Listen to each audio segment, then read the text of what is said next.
Hello BookTube, welcome back to another victober video, and today I have a ranking video. I'm going to be ranking the all 15 books of Mr. Charles Dickens, and I'm doing this because over the last 15 months I've read a Dickens book a month, and it's it's been a long time, but I really appreciated doing that because I've read a handful of Dickens before I've done this big reading of all his works, and it really made me appreciate Dickens a bit more because when you'll see with the list, there's some. I do have some controversial takes on Dickens. I'm not the biggest Dickens fan, but I've realized the books I really like from Dickens really stick with me, and I don't know if they're some of my favorite Victorian books necessarily. I still think Eliot's a bit, yeah, I prefer a bit more of George Eliot's my taste. But Dickens is always fun. So here is my list. There's some hot takes in here, but it's really fun. So dead last, what is my least favorite Dickens? Number 15 is David Copperfield. Now, you'll see with my list, I can't stand Dickens when he's really sappy and it just does nothing for me. I feel like it clashes with like the themes he's trying to work with, or some of his more novels about critiquing society. I feel like his sentimentality clashes with that, and I feel like David Copperfield isn't really that novel in particular. We'll get to those. But I've never liked David Copperfield. The characters literally do nothing for me. It's a slog. I never understood David Copperfield as being a big English classic. I think there's better Dickens books, but I know that again, people love David Copperfield, and I definitely can see why people like David Copperfield, that kind of coming of age, but it's just absolutely done nothing for me. And yeah, number 14 we have Oliver Twist. Now, Oliver Twist is another coming of age, and I've read it twice, and I feel nothing towards it. I don't care. I know, and it's different because it's a lot shorter than David Copperfield, so it's a bit more easier to stomach, but it just does nothing for me. Number 13 and 12 for me are kind of the same novel. Number 13 is Martin Chuzzlewit, and number 12 is Nicholas Nickleby. So you're going to see some of earlier Dickens novels here. I feel like he got better as he got older in his career. But for me, these are more coming of age novels that just do nothing for me. I get what Dickens is trying to do. I think it's a very unique type of story, especially for the time period too. And you look into Dickens' life and see how he did experience some of the things that his lead characters went through. I don't find it humorous at all. I roll my eyes at the names, and it does absolutely nothing for me. The only thing that's really keeping your curiosity, Nicholas Nickleby and Martin Chuzzlewit up a bit more is I do really like Dickens' writing, and I feel like he has some lovely moments and lovely scenes, but as a writer, but when it comes to his prose, but outside of that, I don't care for his stories. Number 11, we have The Old Curiosity Shop. Now, The Old Curiosity Shop is, it's fine. Again, we're still in the mid Dickens books for me. It has an iconic opening first paragraph, and outside of that, it's another Dickens. If you like Dickens, you'll like this. Number 10, we have Barnaby Rudge, Dickens' first historical novel, and he done better historical novels, but Barnaby Rudge, it's his first attempt, and there's some really iconic scenes with like the big fights and all of that, but I feel like Dickens doesn't do much with the historical setting that it's in. I feel like he takes advantage of that more later on in The Tale of Two Cities. But for me, Barnaby Rudge is fine. The characters are classic Dickens, and it's fine for me. Now, controversial number 9. I have Great Expectations here. I know this is shocking. I've read Great Expectations twice. I read it some point this year, and I understand why people love it. I get it. The characters are so memorable and so iconic. And it's got that coming of age plot again. But for me, it's just one of those books that I've literally feel no emotion towards. I don't feel the sentimentality. I don't feel the emotions that Dickens wants me to feel. I literally just read and I go, that sure is a book and just put it away. I know, but it's one of those books that has done absolutely nothing for me. And I reckon Dickens has done way better than that. Number 8, we have Dombey and Son. Now, this could be a bit higher, Dombey and Son. It's a bit of a grower.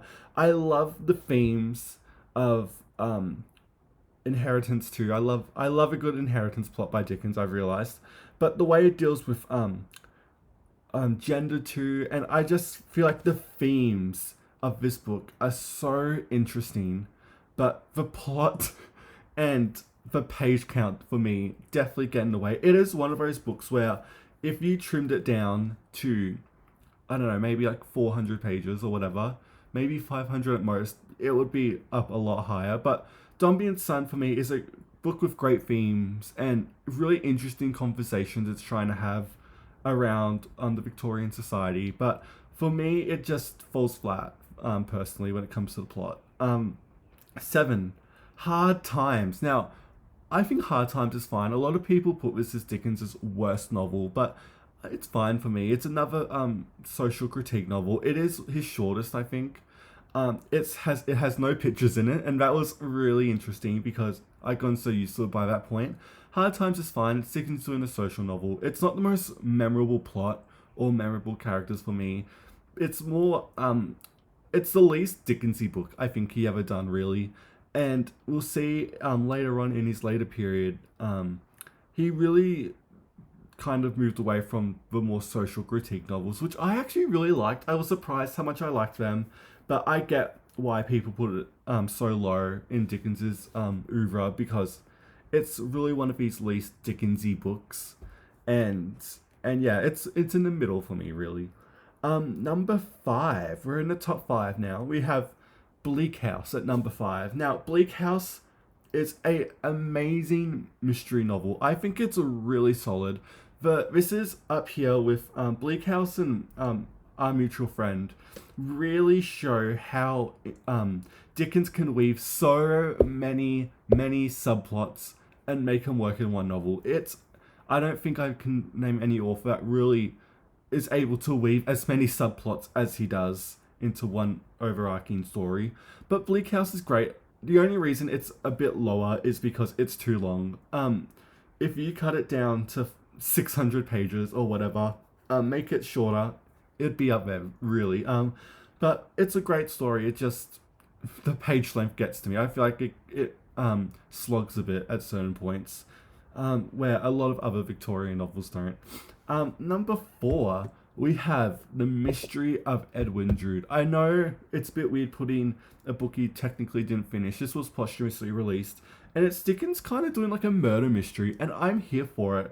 I love the opening. I love the setting of this place with like the opium dens and all of that. I think it's a really different Dickens after a lot of the work that came before, and I really am invested. I really would have loved to seen him finish it, or at least have like a wives and daughters situation where it's literally just finished and Gaskell didn't write the last couple, handful of chapters. And I wish that was the same with Edwin Drood, because we have no clue what happens. And I know it's a bit biased putting it up this high because it's technically not a complete novel, but for me, I don't know, it was really nice, and it's a real change of pace for Dickens when it comes to the books he was writing around that time. Number 3, we have A Tale of Two Cities. Now, this was always, growing up, this was always my favourite Dickens book. I think it's his most, best written. Like, it's got one of his greatest prose ever, like, literally. It's shorter too, which is always nice from Dickens. And I think he really takes advantages of the historical setting. And I also think that A Tale of Two Cities it feels grand. It feels larger than life. And I feel like a lot of Dickens books kind of really a bit smaller in length or whatever. But so I put A Tale of Two Cities number 3. There is some books that got in, 2 books that I got higher anyway. But I love A Tale of Two Cities. I feel like, and another reason is that I don't like the ending, how it's kind of open-ended. I don't know. I just finished the book. Anyway, I forgot to say, I was looking because I forgot to say number 6. And number 6 is Little Dorrit. Now, this is Dickens' most underrated book for me. I love the themes. It's very much a freedom, and pretty much that's the theme of it. And in all different ways, social freedom, economic freedom, and obviously a lot of metaphorical ways, but also physically, because some of his characters are in prison. Big Dickens plot. You'll love it if you like Dickens. So anyway, number 2. Number 2 is the Pickwick Papers. Now, you may be surprised that it's so high, because all of my other early Dickens books are so low, but I have always loved the Pickwick Papers. It is so fun. It's Dickens and he's honestly his best at the start. For me, he really peaked a long time with the Pickwick Papers, because I feel like it's such a episodic, fun novel. It is. I love a travel novel, and it's a lot of iconic characters, and it's really fun, I think, in a way. And the humor works for me in a way that a lot of other Dickens novels doesn't. And I don't know why, really. I need to process that more. But for me, I love the Pickwick Papers. I could pick it up and read it any day. It's really fun in a way that the majority of Dickens novels aren't for me. And number 1 is Our Mutual Friend, his final fully published novel. Now, Our Mutual Friend, I think I like it the most because, and this is like a 5-star for me, it is because it doesn't lean into the stuff I don't like about Dickens. I don't find it overly Dickensian for me, which I don't really vibe with. I love the fact it's got to do with like an inheritance. There's like a death going around that we don't know what happened, and the will follows everyone who's connected to it, and some of the most insane amounts of subplots I've ever read in a novel, and it just works so well in a way that I don't think his other novels really do. And for me, I feel like this is Dickens working at his very best. It's, I think, the most complex novel. I think the themes he talks about are lovely too. And I feel like it's a combination of all 15 of all the other 14 novels that he's written up to that point, or 13 or whatever. And I love it so much, and it is my favorite Dickens novel. So I'm going to go for my ranking again, because I know I stuffed it up. So 15, we have David Copperfield. 14, Oliver Twist. 13, Martin Chuzzlewit. 12, Nicholas Nickleby. 11, The Old Curiosity Shop. 10, Barnaby Rudge. 9, Great Expectations. 8, Dombey and Son. 7, Hard Times. 6, Little Dorrit. 5, Bleak House. 4, The Mystery of Edwin Drood. 3, A Tale of Two Cities. 2, The Pickwick Papers. And number 1 is Our Mutual Friend. And so that is my Dickens novels ranked. Now, I do want to make this a weekly thing for October. I do have planned George Eliot's novels. I want to do Gaskell as well, and Hardy, because Hardy's going to be, there's going to be some hot takes on Hardy, and I can't wait to get to those. But I thought it'd be fun to rank some of my favorite Victorian authors. Now, Dickens has been building up for a long time, because I finished reading him in August or whatever, and I was like, I've got to save him for October to do like a full Dickens ranking. But yeah, that is my ranking of Dickens's novels. It's probably not going to move, to be honest, for a while, unless I reread all of them or again, or maybe read some of my favorites, because I can definitely see books like Little Dorrit or Dombey and Son really moving up.